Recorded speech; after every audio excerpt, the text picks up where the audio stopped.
Socialism to me means if a citizen has an obligation to their country, then their country has an obligation to them.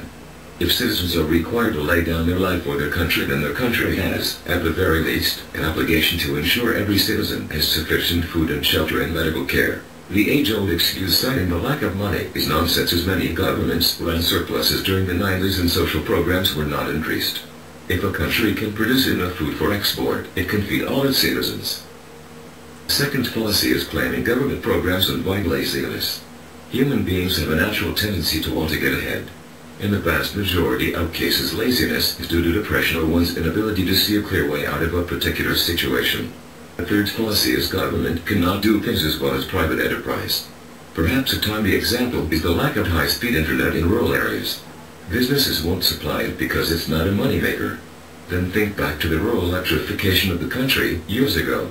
It wasn't a moneymaker in those days, but it helped the citizens and it sure pays for itself today.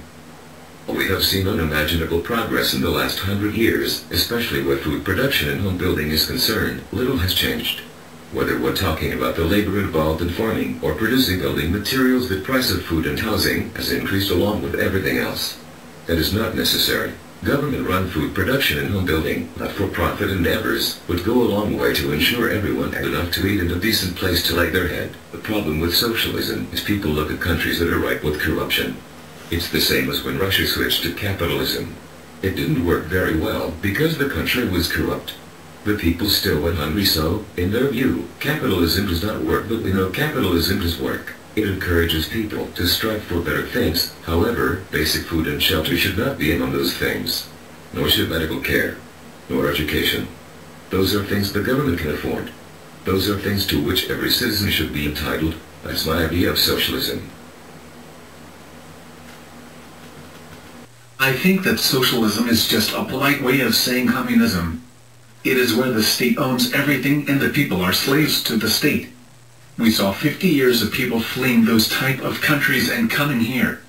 I don't know why anyone would want to trade their freedoms for that type of government. Here's one for you, the National Socialist Workers' Party, or as most know it, the Nazi Party. Yes, promise them bread or drink. Tell them that you will give them anything that they want. They want healthcare, why not? All we have to do is hold a gun to a Duke doctor and you'll have you free healthcare. But do you really want to be an Nazi? Some of you people are as tricky with your words as a used car salesman. You parse your words in a way to make people think you are saying some things that you are not. You like half-truths but leave out the whole story. The Nazi Party was socialist in name only. They were an extreme right-wing party set on world domination. Socialists don't want to dominate anyone. I don't think that any truly democratic state wants to dominate others, but capitalists and communists do. Socialists are not Nazis or communists. We just want a better world for all God's children. And we're going to Denmark, the happiest place in the world. And we're going to broadcast from there. We're going to get a bunch of local politicians on and business leaders and whatnot and talk about why does Denmark work? What can the United States learn from Denmark? What can the rest of it? It's a democratic socialist country, right? Like as in Bernie Sanders.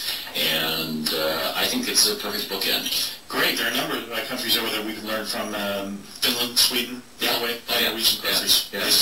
Denmark was #1 in the happiness index. Wow. Okay. And which prompted 60 Minutes to do a special on them, which kind of came and went, and a few people saw it, and nobody really knows much about it. That I thought was fascinating. They pay you to go to college. Right. Healthcare is 100% free. Never paid for anything. The Danish ambassador was asked in the 60 Minutes piece, how many people in Denmark have experienced bankruptcy or severe financial disasters in their families as a consequence of illness in their family? Yeah. And he just blinked. Yeah. He looked at him like, I don't understand the question. Right. Hold it for 1 second. You heard Marty. Welcome to AM 620 KPOJ. Hi. I have a question for Tom and a request for Carl. The big boogeyman that the right is bringing out right now is socialism. Tom, could you please give a response that the right-wingers would understand as to what socialism is? And Carl, can I get you to do Ronald Reagan talking about socialism? Well, Marty, tear down that term. That's that's the problem, is that socialism means different things to different people. Socialism was the word that Karl Marx used in Das Kapital and the Communist Manifesto to describe the system of government that they were proposing, and the old CCCP or whatever in Cyrillic, it's different Cyrillic, but whatever the Union of Soviet Socialist Republics. So people think socialism, they think the Soviet Union. On the other hand, you have people like Senator Bernie Sanders, who proudly proclaims himself to be a democratic socialist. You have countries like Sweden and Norway who call themselves democratic socialist countries. In the United States, the word is completely ambiguous. It means whatever the person using it means. The right uses the word socialist to refer to communism. The left uses the word socialist more often than not to refer to a form of government where the needs of we the people and the rights of we the people are put ahead of the needs and rights of super wealth and corporate interests and government as well. And which frankly is, I think, the way that most of the founders envisioned this country. I think the point Marty is bringing up, and Marty can respond, but it's being used now, it's trotted out again by the Republicans to scare people who will associate it with communism. In fact, Tom DeLay last week called Barack Obama a Marxist. He went beyond that. Yeah, that's a little more than socialist. Mm-hmm. But Marty, thank you for that. And it is one of only many smears that they're going to use. And as a matter of fact, there's a story at Times Online today that goes almost right to this, is that Barack Obama has set up an internet war room to fight not only misconceptions but false rumors. He's got, according to Tim Reed in Washington for the Times Online, a team of cybernauts forming a rapid response internet war room to track and respond aggressively to online rumors that Barack Obama is unpatriotic or is a Muslim or is a Marxist or anything like that. Right. And I good on him for doing it. By the way, 223 days, 13 hours, 23 minutes, 41 seconds until George W. Bush voluntarily leaves office. Of course,